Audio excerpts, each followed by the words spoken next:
며칠 전 해외 커뮤니티에는 한국의 겨울 날씨와 관련된 재미있는 글이 하나 올라왔습니다. 난 뉴욕에서 사는 사람인데 한국의 겨울 날씨는 진짜 빌어먹을 정도로 지옥 같은 날씨라고 할 수 있어. 한국을 4번이나 가봤지만 아직도 적응하지 못하고 있지. 한국을 갈 예정이라면 긴 패딩을 준비하는 게 좋을 거야. 특히 바람을 조심해야 할 한국의 겨울 날씨에 대한 한 외국인의 댓글 반응이었습니다. 한국으로의 이민을 고민 중이라는 캐나다인이 올린 글이었는데요. 그는 한국의 겨울이 얼마나 추운지에 대해 질문하면서 아무래도 캐나다에 살고 있다 보니 캐나다보다 추운 나라는 없을 거라고 생각했다고 합니다. 그런데 한국을 경험한 적이 있는 주변의 모든 사람들이 한국의 겨울은 끔찍할 정도로 춥다고 말해 이런 글을 올리게 되었다고 하는데요. 의외로 많은 외국인들이 한국은 그렇게 추운 나라가 아니라고 생각하는 경우가 많다고 합니다. 그래서 늦가을이나 겨울에 한국 여행을 왔다가 큰 코 다치는 경우도 자주 생기곤 하죠. 실제로 한국을 직접 경험한 외국인들이 모두 같이 한국의 겨울 날씨를 끔찍하게 생각한다고 합니다. 한국보다 훨씬 겨울 기온이 낮은 나라에서 온 사람들마저 말이죠. 반대로 한국인들의 경우 한국의 겨울이 추운 건 맞지만 항상 눈이 오는 캐나다나 기타 다른 지역들이 훨씬 더 추울 거라고 생각합니다. 그럼 도대체 외국인들이 한국의 겨울 추위를 이토록 끔찍하게 생각하는 이유는 무엇일까요? 그건 바로 바람과 습도 때문이라고 합니다. 한국은 캐나다처럼 눈이 많이 오는 곳도 아니고 길이 항상 얼어있는 것도 아니지만 한겨울에는 매우 건조하고 차가운 바람이 불어와 체감 추위는 더 크게 느껴지는 것이죠. 기온은 그렇게 낮지 않지만 일명 칼바람이 피부를 파고드는 걸 느끼는 순간 한국의 겨울 추위에 경악한다고 하는데요. 그래서 해외 커뮤니티에서 겨울에 한국을 갈 예정인 외국인들에게 꼭 추천한 게 있으니 그건 바로 롱패딩이었습니다. 사실 롱패딩에 대한 외국인들의 인식은 처음에는 조금 부정적이기도 했습니다. 한국에서는 겨울만 되면 모든 사람들이 검은색 롱패딩을 입고 길가에 서 있는데 마치 까마귀 떼 같다고 말이죠. 어느 순간부터 한국에서는 겨울만 되면 여기저기서 롱패딩이 등장하기 시작했고 이제는 겨울 유니폼이라는 말이 나올 정도로 필수품이 되어가고 있는데요. 의외로 해외에서는 아무리 추운 지역이라도 한국인들처럼 롱패딩을 그렇게 입지는 않는다고 합니다. 그래서 모든 사람들이 롱패딩을 입고 길가에 서 있는 모습은 처음에는 낯설게 느껴지는 것이죠. 그런데 막상 한국의 칼 같은 겨울 추위를 경험하게 되면 롱패딩의 소중함을 알게 되고 한국에서 겨울을 지내는 외국인들은 필수적으로 롱패딩을 하나 장만하게 되는 것입니다. 그리고 편의점이나 마트 등 주변 어디에서나 구할 수 있는 핫팩 역시 꼭 준비하라고 당부하기도 했습니다. 그리고 또 다른 해외 네티즌은 한국의 겨울이 더 춥게 느껴지는 이유는 밤에 활동하는 시간이 더 많기 때문이라고 분석하기도 했습니다. 캐나다의 경우 겨울이면 밖에서 활동하기보다는 거의 대부분의 시간을 집에서 보내서 추위를 크게 느낄 시간이 없지만 한국인들의 경우 워낙 밤에 할 것도 많고 치안도 좋다 보니 겨울에도 밖에서 치르는 시간이 많아 더 춥게 느껴진다는 내용이었죠. 실제로 캐나다나 러시아 등 겨울 추위가 매서운 지역의 사람들은 겨울에는 저녁 6시 이후로 집 밖을 나갈 일이 거의 없다고 합니다. 일하는 시간 아니고서는 웬만하면 집에서 모든 시간을 보내는 것이죠. 하지만 한국인들은 폭설이 와도 밖에서 저녁을 먹고 커피를 한잔하는 모습은 외국인들에게 충격으로 다가온다고 합니다.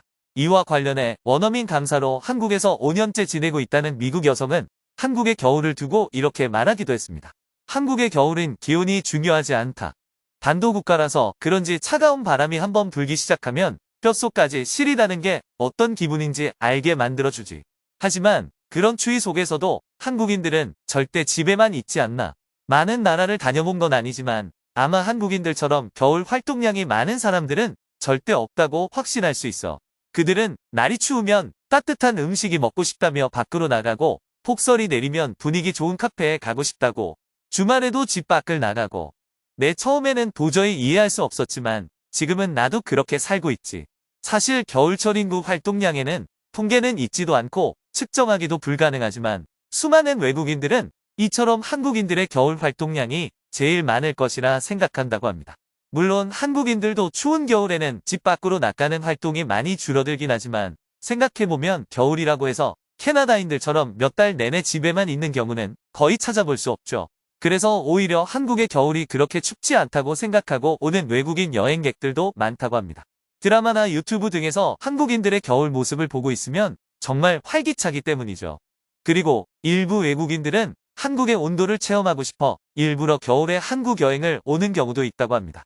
해당 글이 올라오자 한국에 관심에 많은 외국인들은 저마다 한국의 겨울에 대해 재미있는 반응을 보여주고 있었는데요.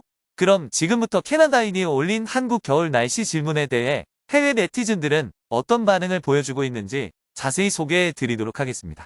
난 캐나다의 겨울이 얼마나 추운지는 몰라. 근데 오스트레일리아 사람이 나는 지금 한국은 10월이지만 엉덩이가 얼어가고 있다는 걸 말해주고 싶네요.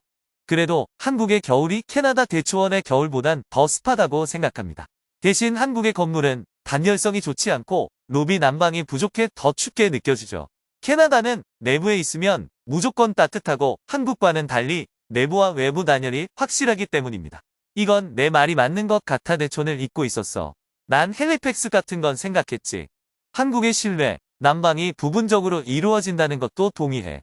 한국 화장실은 그야말로 엉덩이가 다 얼어버릴 것 같거든. 온도보다 습도가 낮기 때문에 캐나다 겨울보다 춥게 느껴지지. 하지만 한국이들은 수천 년 이상 이를 겪었기 때문에 문제없이 잘 견뎌. 산 꼭대기에 있는 군사용 초소에서 느끼는 살인적인 추위만 아니라면 말이야. 밴쿠버보다 더 추운 곳에 살았다면 한국의 겨울은 괜찮을 거야. 난 엘버타에서 태어나서 그런지 서울의 겨울은 따뜻하게 느껴져. 한국의 겨울을 지내기 위해서는 롱패딩은 선택이 아니라 필수입니다. 롱패딩 하나만 있으면 어디에서 살다 왔더라도 한국의 겨울을 무사히 넘기는 데는 큰 무리가 없을 거예요. 눈이 많이 오거나 눈보라가 날리고 그러지는 않지만 그래도 준비하는 게 좋을 거야. 그런데 캐나다에서도 롱패딩을 입는 거야. 멋지다. 난 뉴욕에서 롱패딩을 입은 적이 있는데 모두 미친 사람처럼 쳐다보더라고. 캐나다의 도시들이 서울보다 추울 수는 있지만 생각해야 할게. 캐나다인들은 겨울에 밖에서 활동하기보다는 집에서 거주한다는 걸 감안해야 해요. 하지만 한국인들은 겨울에도 활동량이 많고 로비나 기타 공공장소에는 난방이 되지 않거든. 내가 말하고 싶었던 게 이거였어. 한국은 사무실이나 집 안에만 딱 난방이 되고 화장실이나 복도 등 기타 공간의 난방은 부족해. 한국은 바람이 추위를 더 매섭게 만들어.